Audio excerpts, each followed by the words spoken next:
साफ्रोम नायगिरि नोंथांमोनखौ बासायगिरि फोरबो जिसु ख्रिस्टनि मुङै खुलुमहरदों आरो लोगोसेयैनो आंनि बे नैबे लाभ स्ट'री चेनेलाव बयखौबो बरायनानै लादों। इसोरनि बोसोना जोंखौ एन्टिख्राइस्टनि बिसय मा फोरोङो? दिनैनि समाव जोङो एन्टिख्राइस्टखौ माबायदि सिनायनो हागौ आरो बिनिफ्राय माबायदि गावखौ रैखाथि होनो हागोन? बे गासै सोंलुनि फिननायफोरखौ साफ्रोम ख्रिस्टियान सुबुंफोरा मोनथिना थानाया गोबां गोनांथिथार। दे अब्ला आंजों लोगोसे भिडिअ'आव फैफादो जेन जोङो गासै सोंलुनि फिननायफोरखौ मोननो हायो आरो एन्टिख्राइस्टखौ जों मोजाङै सिनाय मोननो हायो। आरो खावलायनो हास्थायदों नोंथाङा जुदि गेजेर ससेयावनो भिडिअ'खौ स्किप खालामनानै थायोब्ला गासै बाथ्राफोरखौ रोखायै नोंथाङा बुजिजोबनो हानाय नङा। दा बेयावहाय भिडिअ'खौ जोबजासिम नायगोन। एन्टिख्राइस्टनि बाथ्राफोरखौ साफ्रोमबो ख्रिस्टियान सुबुङा मोनथिथारनांगौ। बाइबेलाव गोबां जायगायावनो एन्टिख्राइस्टनि बिसय बुंदों। बे सासे सुबुं एबा हानजाबो जानो हागौ। बियो जोबनाय बोथोराव जिसु ख्रिस्टनि उल्थायै गसंगोन आरो मानसिफोरखौ आन्दायहोगोन। फै जोङो अब्ला एन्टिख्राइस्टनि बिसय गोथौयै मोनथिनो नाजानि। सेथि बाथ्रा, एन्टिख्राइस्टनि ओंथि आरो सिनायथि। बाइबेलनि बायदिब्ला एन्टिख्राइस्टआ बेबायदि सासे बेक्ति एबा सुबुं जायहा जिसु ख्रिस्टनि उल्थायै गसंगोन एबा बिरुद्धियै थागोन आरो सुबुंफोरखौ एबा फोथायारिफोरखौ जिसु ख्रिस्टनिफ्राय गोजानाव दोननो थाखाय नाजागोन एबा सेस्था खालामगोन। बे बाथ्राखौ गिबि खेबनि थाखाय 1 ज'हननि 2:18 सिरियाव जोङो मोननो हायो, जेरावहाय बेबायदि लिरनाय दं। आंनि बिसाफोर, जोबनाय मुगाया खाथि जाबाय। ख्रिस्टनि बिसारो फैगोनखौ नोंसोरनो रायथिखादोंमोन आरो दानो ख्रिस्टनि गोबां बिसारो नुजाफैखाबाय। बेजोंनो जोबनायनि मुगाया खाथिसै होननानै जोङो मिथियो। बे एन्टिख्राइस्ट सोदोब एबा मुङा एन्टि आरो ख्राइस्टजों खौसे जानानै जानाय मोनसे सोदोब एबा मुं, जायनि ओंथियानो जाहैबाय जिसु ख्रिस्टनि उल्थायै थाग्रा मसीह के बिरुद में।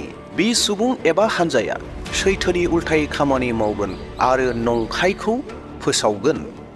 नैथि बाथ्रा, एन्टिख्राइस्टनि सिनायथि आरो बिनि गुन। एन्टिख्राइस्टखौ सिनायनो हानायनि बाइबेलाव माखासे बिनि सिनफोरखौ दिन्थिनानै होदों। जाय सिनफोरखौ नुयोब्ला जोङो एबा गुनफोरखौ नुयोब्ला जोङो एन्टिख्राइस्ट होननानै सिनायनो हायो। जेरै नंखाय फोरोंग्रा जागोन। एन्टिख्राइस्टआ नंखाय शिक्षा आरो नंखायखौ फोसावगोन। जेरैहाय 2 थेसलनिकेयारि 2:9-10 सिरियाव ओरैहाय बुंदों, इसोरनि जेंगारुआ फैनानै सैताननि बोलोजों बायदिसिना नंखाय सोमो गोनां हाबाफोर मावगोन आरो हांखोफोर दिन्थिगोन आरो जायफ्रा संहार जानो गोनांफोरखौ गासै खायदाफोरजों बुरखायगोन बिसोरो संहार जागोन, मानोना बिसोरो इसोरजों बासायजानो नांगौखौ हामजायाखै आरो नाजावाखै। एन्टिख्राइस्टनि फैनाया गासै सैताननि बोलोनि गेजेरजों जागोन आरो बे सैताननि बोलोनि गेजेरजों मानसिफोरखौ आन्दायहोगोन, मानसिफोरखौ आन्दायहोनायनि खामानिखौ मावगोन। जों सिनाय मोनबावनो हायो, अहंकार जागोन बियो एबा दुगा जागोन आरो गावखौनो इसोर बायदि दिन्थिगोन एबा गावखौ इसोर खालामगोन। अनजाग्रा प्रियफोर, एन्टिख्राइस्टआ गावखौनो सासे इसोर होननानै दिन्थिनो नाजागोन एबा मानसिफोरनियाव गावखौ इसोर होननानै दिन्थिनो थाखाय गावखौ प्रयास खालामबाय थागोन। जेरैहाय इसोरनि बोसोन दानियेल 7:25 सिरि आरो 2 थेसलनियान्स 2:4 सिरियाव बे बाथ्राया लिरनाय दं। बियो गावखौ बयनिख्रुइबो गोजौआव आरो बयनिख्रुइबो देरसिन दिन्थिगोन बयनोबो, आरो बियो गावखौ मन्दिरफोराव इसोर होननानै दिन्थिनो नाजागोन आरो बियो गुबुनखौ आन्दायहोगोन। बेनि गेजेरजों जोङो बिखौ सिनाय मोननो हायो। एन्टिख्राइस्टआ फोथायारिफोरखौ आन्दायहोनो थाखाय गोबां खामानि मावगोन आरो जाय सुबुंफोरा जिसु ख्रिस्टखौ नाजावाखै बिसोरखौ आन्दायहोनायाव गोबां सहसैनो एन्टिख्राइस्टआ आन्दायहोनो हागोन। थामथि बाथ्रा, एन्टिख्राइस्टनि सम आरो फोरबो जिसु ख्रिस्टनि फैफिननाय। अनजाग्रा प्रियफोर, बाइबेला जोंखौ मोनथिहोयोदि जिसु ख्रिस्टआ नैथि बारनि थाखाय फैगोन आरो एन्टिख्राइस्टखौ फेजेनफैगोन। जाय बाथ्राखौ नुजा होजानायनि 9:19 आरो 20 सिरियाव लिरनानै दोनदों बेनो जाहैबाय, बेनि उनाव आङो जुनार, बुहुमनि राजाफोर आरो बिसोरनि दावहा नांग्राफोरखौ गरायाव गाखोनाय आरो बिनि रोन नांग्राफोरनि जेङा दावहा नांनो ज' जानाय नुबाय। बे जुनार आरो बेनि सिगाङाव सोमो गोनां हांखोफोर दिन्थिनाय नंखाय नाबिखौ हमनानै जोबथेसालियाव दोनहैबाय। जायफोरहा बे जुनारनि हांखोफोर दंमोन आरो जायफ्रा बे जुनारनि मुर्तिखौ खुलुमदोंमोन बिसोरखौ बियो सोमो गोनां मावनायफोरजों सोलायोमोन। जुनार आरो नंखाय नाबिया गन्धकनि जोंनाय अरनि लैथोआव गोथाङैनो गारसनजाबाय। बे भबिष्यतबाणीनि गेजेरजों जोङो बे बाथ्राखौ मोनथिनो हायोदि जोबनाय बोथोराव एबा जोबनाय मुगायाव जिसु ख्रिस्टनिनो देरहानाया जागोन आरो एन्टिख्राइस्टनि जोबनाया नोरोग रायजोआव जाहैगोन। ब्रैथि बाथ्रा, एन्टिख्राइस्टखौ नोजोर होबाय थागोन आरो गावनि फोथायनायखौ बोलोगोरा खालामगोन। मानोना बाइबेला जोंखौ सांग्रां जानानै थानो थाखाय फोरोंदों। एन्टिख्राइस्टनि उल्थायै सांग्रां जानानै थाबाय थानो आरो गावनि फोथायनायखौ जिसु ख्रिस्टनियाव मजबुत बोलोगोरानिख्रुइ बोलोगोरा खालामनो थाखाय जोंखौ बाइबेला फोरोङो, जेरावहाय 1 ज'हननि 4:1 सिरिया जोंखौ बुङो, आंनि अनजाग्रा लोगोफोर, आंनियाव गोथार जिउ दङ होननाय मानिखौनो गोथार जिउ दं होननानै दाफोथाय। बिसोरनि जिउफ्रा इसोरनिफ्राय नंगौना नङा बेखौ आनजाद ला, मानोना जेरावबो नंखाय नाबिफोर ओंखारबाय। सानफ्रोमबो थांना थानाय समाव नोंनि फोथायनायखौ सोरबा फैनानै लोरबां खालामदों नामा, लोरबां खालामना होफैदों नामा, बेखौ सानफ्रोमबो नोजोर होनो नांगौ। मानोना बे प्रिथिबियाव गोबां नंखाय नाबिफोर आरो गोबां नंखाय जिसु ख्रिस्ट' एन्टिख्राइस्टआ अलरेडि फैखाबाय। दा बेयावहाय बे बिसयाव साबधान जानानै थानांगौ, सानफ्रोमबो नोजोर होनांगौ। बेनि ओंथिया बेनो जे जोंहा जिसु ख्रिस्टनियाव जि फोथायनाय दङ बे फोथायनायखौ जोङो अरायबो बोलोगोरायै लाखिनानै दोननांगौ। जेरैहाय आर'ज खालामनायाव, बाइबेल ध्यान खालामनायाव आरो सैथोखौ नागिरनायाव जोङो अरायबो आखा फाखा जानानै सैथो फारसे जोङो सोलिबाय थानो नांगौ। जि सैथोआ जोंखौ फोथायनायाव बोलोगोरा खालामो बेखौ जोङो नोजोर होनो नांगौ आरो जोङो बेजोंनो लोगोसे अरायबो थानो नांगौ। अनजाग्रा प्रियफोर, गावनि फोथायनायखौ जिसु ख्रिस्टनियाव बोलोगोरा जानानै बे फोथायनायखौ दोननायानो जोंखौ एन्टिख्राइस्टनि थगायनायनिफ्राय, मिसुलियानिफ्राय, नंखायनिफ्राय रैखाथि होनो हागौ।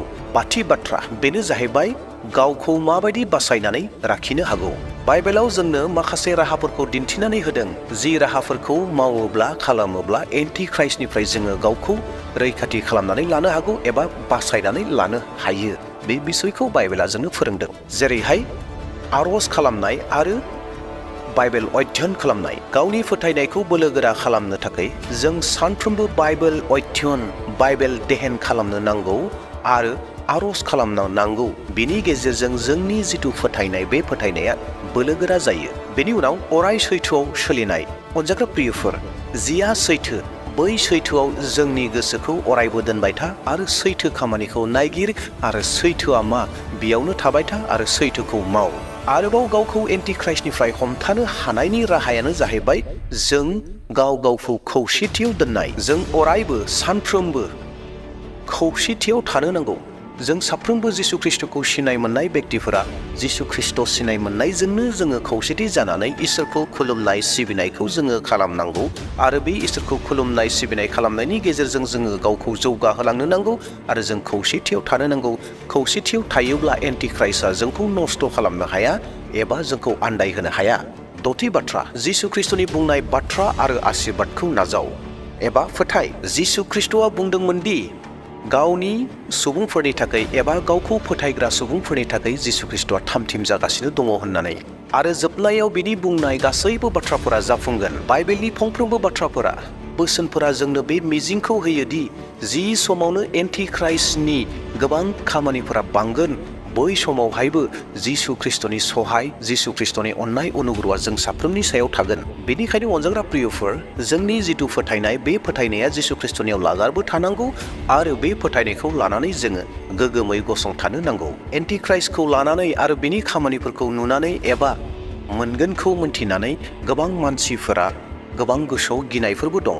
नाथाय अनजाग्रा प्रियफोर, जिसु ख्रिस्टआ जोंनो मोनसे आसा होयोदि बे आसायानो जाहैबाय देरहानाया जिसु ख्रिस्टनियावनो दङ आरो जिसु ख्रिस्टआनो देरहाग्रा होननानै। आरो जोबनाय मुगायाव जिसु ख्रिस्टनिनो देरहानाया फैखागोन आरो बेनिनो रायजोआ फैगोन। बेनिखायनो अनजाग्रा प्रियफोर, जिसु ख्रिस्टनियाव फोथायनायखौ दोन आरो बे फोथायनायानो जों साफ्रोमखौबो एन्टिख्राइस्टनि गाज्रि नोजोरनिफ्राय बासायनानै दोननो हागोन। दे अब्ला प्रियफोर, नोंथांमोना बे भिडिअखौ नायनानै गोबां आशीर्बाद मोनदों होननानै फोथायदों आरो एन्टिख्राइस्टनि बिसय गोबां बाथ्राखौ मोनथिनो हाबाय होननानै फोथायदों।